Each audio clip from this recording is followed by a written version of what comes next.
How often do you feel lonely? While it's common for all of us to experience loneliness every now and then, what do we do if the feeling persists more than we're used to? If not dealt with properly, loneliness can grow into something harmful to our mental health. Now, if you believe you're suffering from excessive or chronic loneliness, a good plan might be to seek out help through a counselor or mental health professional. It's a great first step and gives you a chance to talk with someone about your feelings that you're experiencing. While a lot of us can feel lonely when isolated for too long, loneliness isn't reliant on being alone. Loneliness, like all of our emotions, is a state of mind. Research demonstrates that loneliness does not reflect how many friends or family members you have by your side. Instead, it's how connected you feel internally. You can be surrounded by family or friends, and yet your feelings of loneliness still somehow manage to persist. So, what can we do about it? Well, you're in luck, because here at Psych2Go, we've gathered a list of 4 tips to help you deal with loneliness. Number 1, become friends with yourself first. Self-care is something that is extremely important for our mental health. The truth is, we may feel lonely because deep down, we long for our own friendship. When's the last time you were kind to yourself? Took a minute to relax and wind down, just for you. And I don't mean passing out after a long night of working. I mean conscious time dedicated to yourself and your thoughts. Thoughts all on you, not work, not drama, just relaxation. This could mean a relaxing bubble bath instead of a quick shower.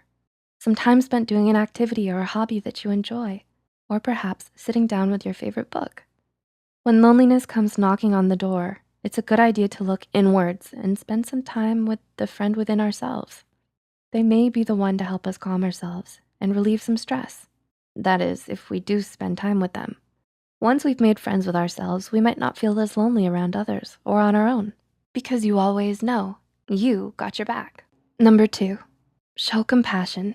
Oftentimes, when we're lonely, we may wish that someone could simply be there for us, someone to understand us and show us some compassion. Well, a little compassion can go a long way. Don't you feel a little cheerier when someone gives you a compliment? When someone does a favor for you, don't you feel a little more valued and less alone? Wouldn't you want to bring that compassion to others as well and spread love? Because not only does carrying out kind acts for others help them feel cheery, but it can make us feel cheery as well, and less lonely in the process. After all, we're engaging in a form of social interaction.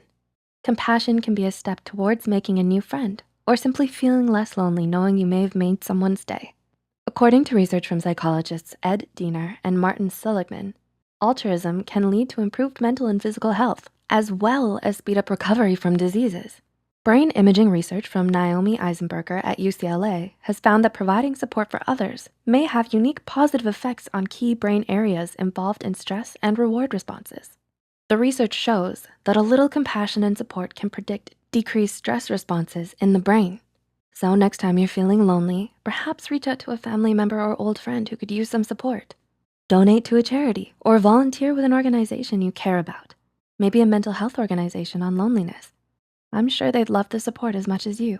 Number 3, find your tribe. As mentioned, you don't need to be physically alone to feel lonely. You could be at a loud, seemingly fun party with others and still you can't help but shake the feeling. Perhaps you do have friends or classmates you regularly talk to, and you do get along with them, but you don't necessarily have a lot in common with them. You may even find yourself disinterested in the topics they discuss, but politely nod along because, hey, they're your friends after all, and you care about them. But sometimes you feel like the odd one out. This may be due to the idea that you haven't found your tribe yet. Tribe? What on earth do you mean? Well, looking for your tribe means you're looking for people who share common interests and ideas with you or possess traits you aspire to adapt. We should all surround ourselves with others who share the same interests so we can not only discuss what we value, but gain a friend in doing so. It can take some people many years to find their tribe. They don't appear out of thin air. That's why joining an online community with interests similar to your own is an easy place to start. If you enjoy a certain video game, reach out to online players and make some friends. Or perhaps you're a book lover. Join a book club online or in person.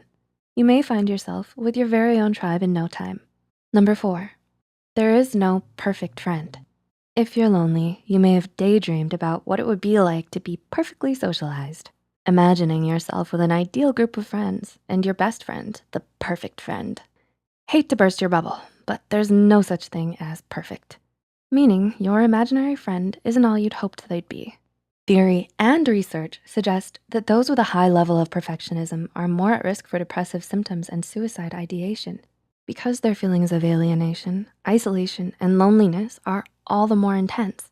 Thing is, perfectionism in socializing may even prevent some from socializing at all because when they do look for the perfect friend, they can't seem to find them anywhere.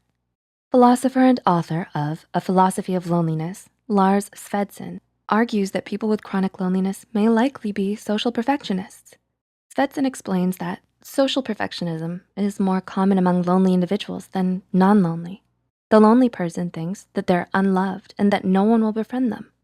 But perhaps the problem is rather that because they place such impossible demands on friendship and love, they are not capable of loving or befriending someone. Now, are you capable of befriending someone? Absolutely. Don't let a little perfectionism get in the way of making a new friend. People have flaws, and not every social interaction is meant to be amazing. It can be awkward at times, or even silly. Once we're content with knowing friendships can be messy, awkward, and silly at times, we can then feel a little more relaxed when it comes to making a new friend. If you think your perfectionism is getting in the way of finding a friend, know that someone is out there for you, but they won't be perfect. And flaws and all, you'll still love each other and may even be a little less lonely. There's someone out there for you. You just have to keep looking. So, will you try out any of these tips? What online communities will you join? Let us know in the comments. The studies and references used are listed in the description below. Don't forget to hit the subscribe button and notification bell icon for more Psych2Go videos, and thank you for watching. And if this video helped you, please let us know by liking and sharing it with someone who may be feeling lonely. After all, this video could be a great way to reach out and support someone who is suffering from loneliness. And in the process, you never know, you may just make a